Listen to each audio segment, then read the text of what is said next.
Hello everyone. Today we will solve from question 7, chapter 15, class 10, R.D. Sharma Math. Topic is arithmetic progression. और हम chapter 15 के multiple choice question को solve कर रहे हैं। RD. Sharma की जो लेटेस्ट एडिशन है उस बुक को हम सॉल्व कर रहे हैं, जो कि पेज नंबर 5.56 पर गिवन है। इससे पहले के 6 क्वेश्चन हम कंप्लीट कर चुके हैं, उसका लिंक आपको नीचे डिस्कशन बॉक्स में मिल जाएगा। अगर कोई 6 क्वेश्चन में आपको 1 से लेकर 6 तक कोई प्रॉब्लम है तो आप बाहर आके उस वीडियो को देख सकते हैं। Okay, now question 7 and question 7 is the sum of 3 consecutive term of an increasing AP is 51 and the product of the first and third these term is 273। Then the third term is, हमें third term को find करना है। चलिए करते हैं। तो आपको पता ही है एपी में 3 टर्म्स लिए जाते हैं, तो हम कौन से मानते हैं? Let the 3 terms is a minus D, जो फर्स्ट टर्म हो गया, second term a and a plus D. क्योंकि मल्टीपल चॉइस क्वेश्चन की ज्यादा लैंग्वेज नहीं लिख रहा, ओरली बता दिया मैंने। Let the third term of AP are a minus D, a and a plus D. अब इनका सम दे रखा है, तो सम का तब तीनों टर्म को प्लस कर दें। ये मन फर्स्ट टर्म क्या है? a minus D plus second term plus third term, और ये हमें दे रखा है the sum of 3 consecutive term of AP is 51। Increasing क्या बताएंगे अभी? डी से ये D cancel, a plus A कितना हो गया? 3a is equal 51। तो 3 से डिवाइड कर दें तो value of a is 51 upon 3। तो a कितना आ गया? 17, 3 होते हैं 51। तो ये एपी का हमारे पास ए की वैल्यू निकलेगी। फर्स्ट टर्म नहीं हमने देखा, बहुत से स्टूडेंट मिस्टेक करते हैं। ए फर्स्ट टर्म तो क्या है? ए माइनस डी है ना, तो ए की वैल्यू निकलाई। अब हमें एक कंडीशन और दे रखी है, the product of first and third term. First term क्या है? A minus d. Second term क्या है? A plus d. तो इनका प्रोडक्ट क्या हो गया? A minus d into a plus d. और ये हमें गिवन है किसके equal? 273। a minus d into a plus d identity है, किसकी इक्वल हो जाएगी? A square minus d square is 273। Put the value of A, the value of ए 17, तो 17 square minus d square is equal 273। 17 का square होता है 289। 273 को हम यहां ले आए माइनस 273, और डी स्क्वायर को लेफ्ट से राइट हैंड साइड ले गए, तो माइनस का जब डी स्क्वायर ट्रांसफर करेंगे हम राइट हैंड साइड में, प्लस का हो जाएगा, प्लस डी स्क्वायर। 9 में से 3 सेपरेट का 6, 8 में से 7 गए 1, 2 में से 2 गए 0। तो डी स्क्वायर की वैल्यू आ गई 16। तो डी की वैल्यू क्या होती है? जब हम स्क्वायर रूट लेते हैं तो प्लस माइनस लगाते हैं, आपने बहुत सारे सवाल करे होंगे, प्लस माइनस 4। ओके, अब यहां ध्यान देने की बात है, यहां देखो क्वेश्चन में क्या लिखा हुआ है, if the sum of 3 consecutive terms of an increasing AP, बढ़ती हुई है, तो यहां पर हम D क्या लेंगे? केवल पॉजिटिव लेंगे, वरना तो दो आंसर आते हैं, आपको पता ही है ना। क्योंकि इंक्रीजिंग है, पॉजिटिव क्यों लेंगे? देखो A की वैल्यू 17, ठीक है ना। तो फर्स्ट टर्म क्या होगा? D हो गया, हमने मान लिया कितना? +4। तो फर्स्ट टर्म क्या होगा? A माइनस डी, 17 माइनस 4, तो फर्स्ट टर्म आ गया 13। सेकंड टर्म ए है, ए की वैल्यू 17 है, तो सेकंड टर्म होगा ये, और थर्ड टर्म है ए प्लस डी। मैं नहीं निकाल भी दे रहा हूं, समझा भी रहा हूं आपको। ए की वैल्यू 17 और थर्ड टर्म हमने माना डी की वैल्यू +4, तो हो गई 21। तो इसमें थर्ड टर्म ही पूछा है ना, तो फर्स्ट टर्म की वैल्यू ये, सेकंड ये, थर्ड ये। क्लियर? देखो इंक्रीजिंग बढ़ते हुए, अगर हम माइनस भी लेते तो माइनस लेने से क्या हो जाता? माइनस माइनस प्लस रिवर्स हो जाता, पता होगा। तो फर्स्ट टर्म आता 21, फिर आता 17, फिर 13। तो क्या है? डिसेंडिंग ऑर्डर में हो गई, डिक्रीजिंग हो गई, जबकि क्वेश्चन में साफ साफ लग रहा है इंक्रीजिंग में है। तो थर्ड टर्म की वैल्यू पूछिए तो यहां केवल डी आप डायरेक्ट लिख सकते हो, ये मैंने आपको समझाने के लिए दोनों लिखा है। फिर आप देख सकते हैं क्योंकि इंक्रीजिंग है तो डी पॉजिटिव होगा। जब पॉजिटिव हुआ तो फर्स्ट टर्म निकाला 13, सेकंड 14, थर्ड टर्म 21। इसमें यही पूछा था कि then the third term is, तो आंसर इज 21। थर्ड टर्म क्या होता है वैसे? A3 इक्वल टू होता है A प्लस 2D। ए का मतलब ये ए नहीं है, वो सॉरी मिस्टेक कर दी मैंने, ये मतलब लगा देना, मैंने लगा दिया। थर्ड टर्म तो हमारे पास है ए प्लस डी, तो ए प्लस डी, ए की वैल्यू 17 और डी की वैल्यू +4, 21। देखते हैं किस ऑप्शन में गिवन है।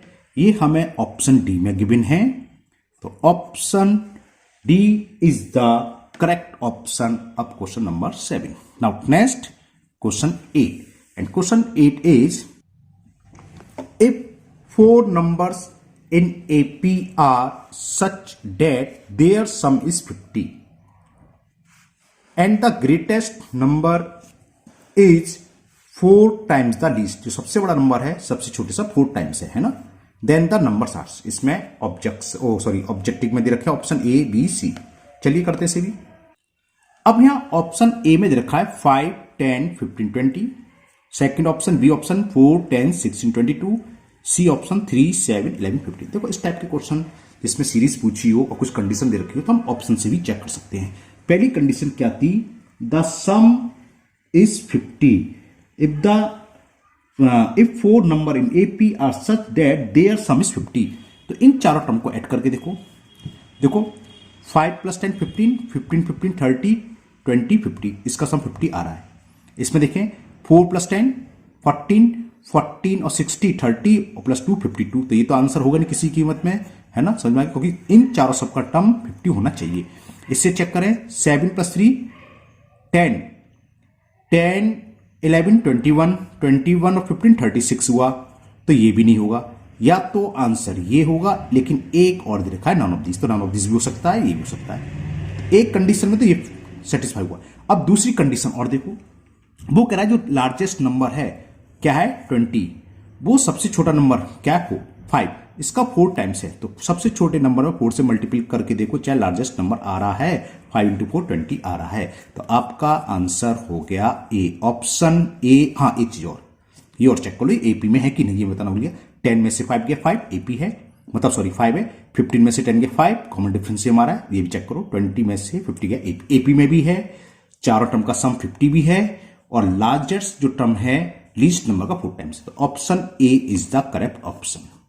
वरना आपको पता है जब 4 टर्म्स हो तो हम कौन से टर्म्स मानते हैं, पता ही नहीं, पता a - 3d, a - d, a + d और a + 3d। वरना आप ऐसे करते, इन सबको प्लस करके 50 रखते, तो d से d कट जाते, तो a की वैल्यू निकलती आती। a की वैल्यू जो दूसरी कंडीशन थी उसमें आगे d निकलते, फिर हम AP फाइंड कर सकते। तो ये आपका होमवर्क समझिए, मैं देता नहीं हूं, आज आपको दे दिया। इसको आप इस फॉर्मूले से भी करके देखना, और अगर हो जाए तो अच्छी बात है, नहीं होता कमेंट बॉक्स में कमेंट करना। नेक्स्ट वीडियो में इस मेथड से भी इसको कर दूंगा, लेकिन क्योंकि आपका MCQ आना है और जितना समय हम बचा सके उतनी अच्छे होते हैं। MCQ में बहुत सारे क्वेश्चन ऐसे होते हैं हम आंसर लेके कर देते हैं, है ना, बस कंडीशन को सेटिस्फाई करना चाहिए। जैसे लीनियर इक्वेशन हुआ, इक्वेशन होता है 2 वेरिएबल का, क्वाड्रेटिक इक्वेशन, उसको हम आंसर पुट करके चेक कर सकते हैं। इस तरह AP के बहुत सारे क्वेश्चन ऐसे हैं, इसमें मैंने ये चेक करा। तो option A is the correct option.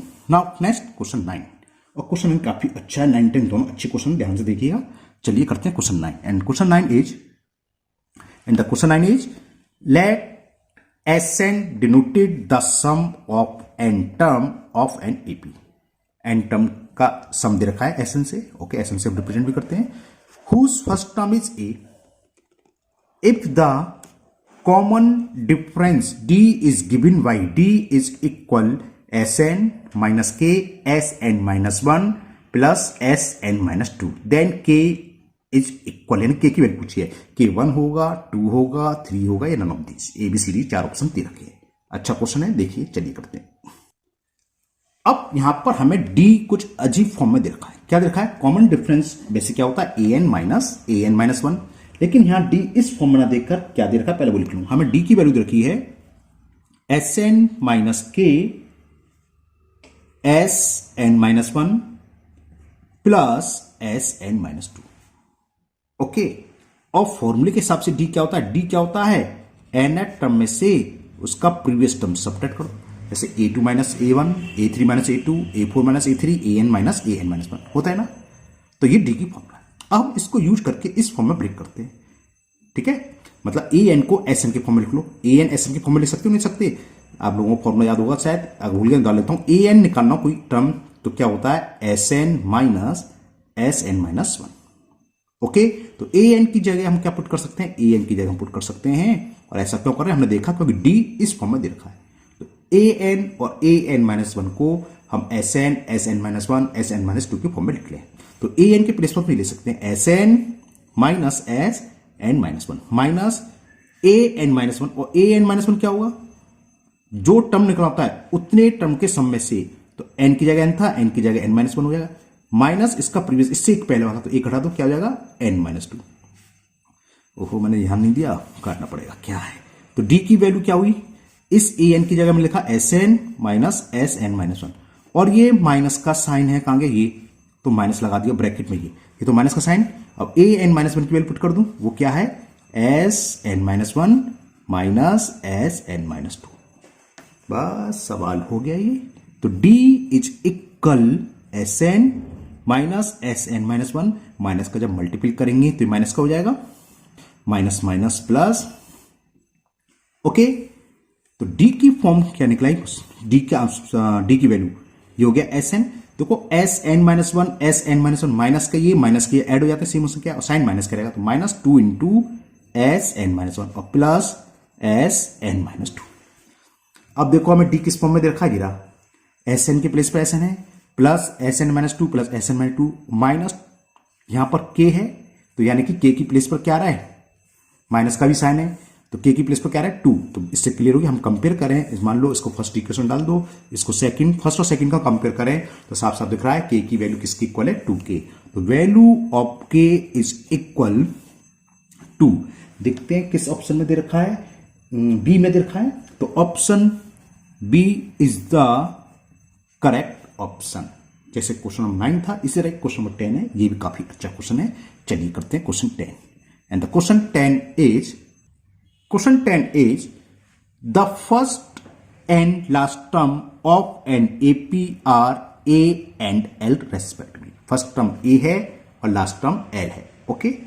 If S is the sum of all the term, यानी कि n term का sum हमें दे रखा है S, सारे sum का sum है ना AP, and the common difference, वहां पर common difference इस फॉर्म में दे रखा था, यहां D की वैल्यू इस फॉर्म में दे रखी है, and the common difference is given by l square minus a square upon k minus l plus a, then the value of k, a S होगी, 2s होगी, 3s होगी या नन ऑफ दीज। काफी अच्छा सवाल है, ये भी ध्यान से देखिएगा। चलिए करते हैं क्वेश्चन नंबर 10 को।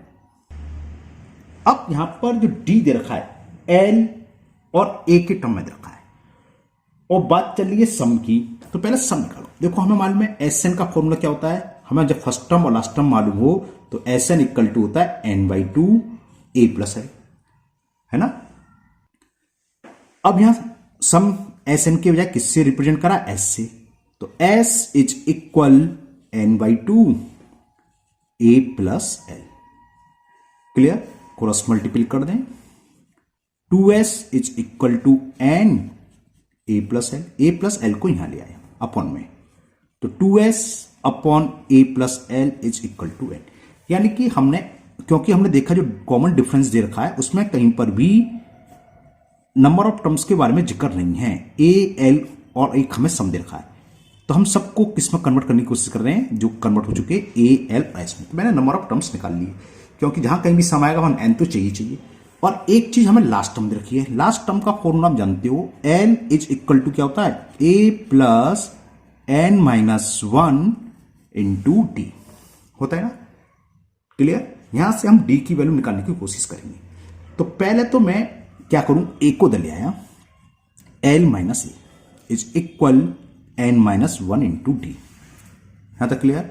डी को अपन में ले आया, l minus A upon d is equal n minus one को दे लिया तो प्लस का वन हो जाएगा, एल माइनस ए upon d minus one, right से लेफ्ट से लेंगे प्लस हो जाएगा, इज इक्वल टू एन। तो यहां से एन की वैल्यू क्या आ गई, एन की वैल्यू होगी एल माइनस ए अपॉन डी प्लस वन।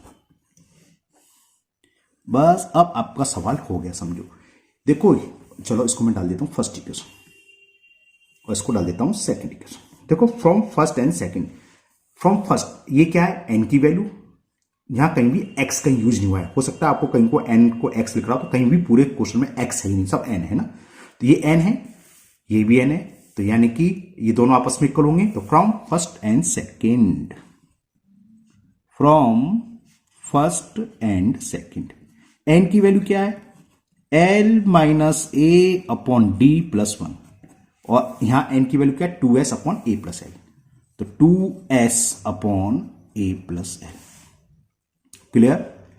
कोई प्रॉब्लम है, इस वन को मैं इधर ले जाता हूं क्योंकि मैं डी की वैल्यू निकालनी, कॉमन डिफरेंस दे रखा है ना, तो डी की वैल्यू निकालनी है।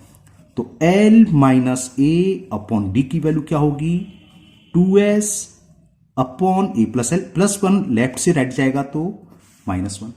ये तो समझ में आती है बात आराम से।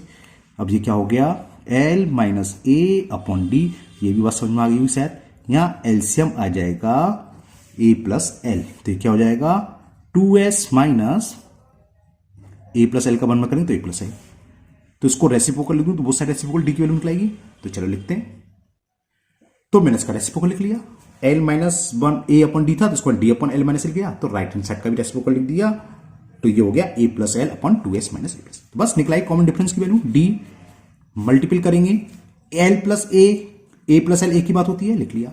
इसका मल्टीपल करा हमने तो ये आ गया L minus A, cross multiple, इसका मल्टीपल तो होगा, और अपॉन में क्या है 2s माइनस ए प्लस एल। तो डी की वैल्यू हो गई a plus B, A minus B की आइडेंटिटी क्या होती है, A square minus B square, A के प्लेस पर एल है और बी के प्लेस पर ए, तो L square minus a square upon 2s minus A plus L. अब हमें जो डी की वैल्यू गिवन थी क्वेश्चन में क्या दे रखी है मैं दिखाता हूं, वो हमें डी दे रखा है, D is represented by L square minus a square upon k minus l plus ए। इसकी कंपेरिजन करो, L square minus a square आ रहा है, माइनस ब्रैकेट में ए प्लस एल प्लस ए होता है, तो के प्लेस पर क्या आ रहा है 2s, तो ऑन कंपेयरिंग होगी वैल्यू, के की वैल्यू क्या हो गई 2s, तो किसी फाइंड द वैल्यू ऑफ के, तो के की वैल्यू हो गई 2s, जो कि ऑप्शन बी में गिवन है। चलिए चेक कर लेते हैं आंसर, ऑप्शन बी कौन सा, ये क्वेश्चन नंबर 10 का बी, 9 का बी, 8 का ए, 7 का सी। अब मैं भी चेक कर लूँ 7 से करें, 7 का सी है, 7 के आंसर गलत कैसे आ रहा है भाई, 7 का 21 आंसर हमने लगाया, डी आ रहा है सी 21, ओ गलत लिख दिया मैंने। एक मिनट क्वेश्चन 7 दिखाते हैं हम आपको, देखो ये मैं क्वेश्चन नंबर 7 चलो सही आंसर चेक कर लेंगे, ये ऑप्शन गलत लिख किया हुआ है ना, आंसर तो 21 है लेकिन ये डी में नहीं सी में गिवन है, तो क्वेश्चन नंबर 7 का option C is the correct. तो यहां से आप समझिए 21 जिस भी ऑप्शन में सी में है वो डी से गलत लग गया। तो ये आपके 10 क्वेश्चन कंप्लीट हुए। Now next question number 11, and question 11 है if the sum of first and even nature number is equal to k times the sum of first and और nature number, then the value of k की value निकालनी है। क्या दे रखा है हमें, first and even nature number का सम किसके इक्वल है, first and odd number, and odd number nature के, ठीक है। चलिए करते से भी, अब देखो गिवन क्या है, इवन नेचर नंबर कौन से 2, तो 2 plus 4 plus 6 and so on, कितने टर्म्स ले रहे हैं इसके n टर्म्स, इन सबका समझेंगे, इन सबको प्लस करें, ये किसके इक्वल है k times of sum of odd number, तो 1 सबसे पहला ऑड नंबर 1 होता है nature number, 1 plus 3 plus 5 plus 7 and so on, कहां तक n टर्म, इसमें भी n टर्म है, इसमें भी n टर्म है, ठीक है। तो n टर्म का फॉर्मूला लगा दो, SN इक्वल टू क्या होता है n/2, नंबर ऑफ टर्म तो n है, तो n/2 2a की वैल्यू क्या, फर्स्ट टर्म 2 है, प्लस n-1 इंटू डी जानते हो, 4 में से 2 सब्ट्रैक्ट करेंगे तो d निकला है 2, यहां क्या हो गया k, फिर फॉर्मूला लगा दो, फॉर्मूला क्या है n/2 इन ब्रैकेट 2a, और यहां a की वैल्यू क्या है, ऑड है तो 1 है, तो 2 into a plus n-1 into D, 3 में से 1 गया 2, ठीक है, ये हो गया क्लियर। इनको सॉल्व करते हैं, देखो n/2 2 2 जा 4 प्लस 2 का मल्टीप्लाई n में करा 2n-2, ये k तो ये है इंटू n/2 और इन कर्ली ब्रैकेट 2 1 जा 2 प्लस 2 का मल्टीप्लाई n में करा 2n-2, देखो n/2 ब्रैकेट के बाहर कैंसिल हो जाएगा, यहां तक तो क्लियर है ना, हमें k की वैल्यू निकालनी है, तो निकालते हैं, ये कितना बचा 2n, 4 में से 2 सब्ट्रैक्ट करेंगे, जब 4 में से 2 सब्ट्रैक्ट करेंगे तो कितना बचेगा प्लस का 2, तो यानी कि 2n+2, k यहां है और यहां ब्रैकेट में क्या 2 से 2 कैंसिल हो गया, ओनली 2n, इस यहां ऊपर से 2 कॉमन आ जाएगा, तो n+1 वही 2n नीचे ले आओ, क्योंकि हमें क्या वैल्यू चाहिए, k की वैल्यू, तो k की वैल्यू फाइंड हो गई। 2 से 2 कैंसिल, तो value of k will be n+1 upon n। देखते हैं किस ऑप्शन में गिवन है n+1 upon n, option D में गिवन है, तो option D is the correct option. Okay, now next question number 12, and the question 12 is, if the first, second and last term of an AP are a, b and 2a respectively, तो its sum is a b upon a, या जो भी है निकालेंगे, देखते हैं किस option मिलेगा। तो हमें इसका सम निकालना है। क्या क्या दे रखा है, फर्स्ट टर्म दे रखा है, सेकंड टर्म दे रखा है और लास्ट टर्म दे रखा है। चलिए करते हैं। तो देखिए यहां इस क्वेश्चन में हमें क्या क्या दे रखा है, फर्स्ट टर्म हमें दे रखा है a, सेकंड टर्म दे रखा है हमें b और लास्ट टर्म दे रखा है हमें 2a। तो हमें सम निकालना है। Sn का फॉर्मूला होता है n/2 a + l। इसको हम यूज करेंगे क्योंकि फर्स्ट टर्म मालूम है और लास्ट टर्म मालूम है। अब n कहां से आएंगे, n के लिए ये फॉर्मूला कर लेंगे, l = a + n - 1 × d। तो पहले d निकाल लो, कॉमन डिफरेंस। हमें पता है कॉमन डिफरेंस क्या होता है, a2 - a1। a2 की वैल्यू यानी सेकंड टर्म b दे रखा है और फर्स्ट टर्म a दे रखा है, तो ये तो कॉमन डिफरेंस निकला है। ओके, हम फॉर्मूला ये यूज करने वाले हैं, Sn = n/2 a + l। तो a मालूम है, l मालूम है, l गिरा 2a, केवल n नहीं मालूम, तो n निकाल लो। उसके लिए हम ये फॉर्मूला करते हैं। लास्ट टर्म का फॉर्मूला क्या होता है, l = a + n - 1 × d। तो l के प्लेस पर लास्ट टर्म क्या दे रखा है, 2a। फर्स्ट टर्म a ही है, ये रहा फर्स्ट टर्म a ही है, तो a की प्लेस पर a ही आएगा। n की वैल्यू हमें फाइंड करनी है, n - 1 × d। d हम फाइंड कर चुके, b - a। कुछ गड़बड़ लग रहा है, हाँ ये प्लस हो गया, इक्वल है ना, इक्वल का साइन है। l = 2a = a, 2a = a + n - हाँ ठीक है। तो a को उधर ले आए, तो 2a - a = n - 1 × b - a। 2a में से a सब्ट्रैक्ट करा, a b - a अपॉन में ले आऊं, ये किसके इक्वल आ गया, n - a। हम कुल मिलाकर क्या कर रहे हैं, n की वैल्यू फाइंड कर रहे हैं। अब -1 को राइट से लेफ्ट हैंड साइड में ले आऊं तो प्लस का हो जाएगा, तो ये आएगा a upon b - a। -1 right से लेफ्ट हैंड साइड ट्रांसफर हुआ तो +1 = n। 1 का मतलब जानते हो बहुत अच्छे से, 1/1। इन दोनों का एलसीएम क्या आ जाएगा, कितना आ जाएगा, बिल्कुल सही सोच रहे हैं आप, b - a। b - a का b - a में डिवाइड करा 1 टाइम्स और 1 × a का डिवाइड करा b - a में b - a टाइम्स आएगा, और b - a का जब +1 में करेंगे तो b - a आएगा +b - a। a से a कैंसिल, तो यानी कि n की वैल्यू हो गई b अपॉन b - a। अब मैं हिंग कर दे रहा हूं, इतने में हो जाएगा। हमें ये निकालना था Sn, हिंग पुट कर देता हूं, है ना, छोटी सी कम जगह में आ जाएगा। तो सम Sn कितना हो गया, n की वैल्यू ये है, तो n के प्लेस में मैं लिख रहा हूं b अपॉन b - a, और अपॉन 2 आ रहा है तो अपॉन 2 आ जाएगा ये, और ब्रैकेट में a + l, और लास्ट टर्म कितना दे रखा है, l की जगह 2a। तो बस ये हो गया, कितना हुआ, 2a + a 3a और b a, तो ये हो जाएगा 3ab, और अपॉन में 2 है b - a। ये इसका आंसर हो गया। देखते हैं किस ऑप्शन में दे रखा है, 3ab अपॉन 2, 3ab तो ऑप्शन सी में दे रखा है, अपॉन में ये। ओके, तो ऑप्शन सी में गिवन है, तो option C is the correct option of this question, question number 12। तो आज के वीडियो में हम यही 12 तक की क्वेश्चन करेंगे।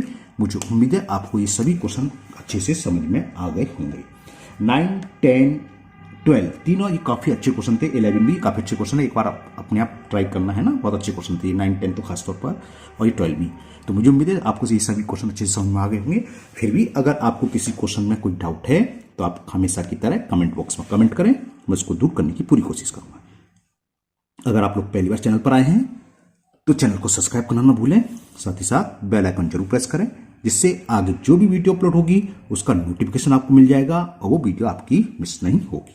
इस वीडियो को अपने दोस्तों को भी शेयर करें, जिससे कि वो भी इसका फायदा उठा सकें। फिर मिलते हैं नेक्स्ट वीडियो में। Thank you, have a nice day.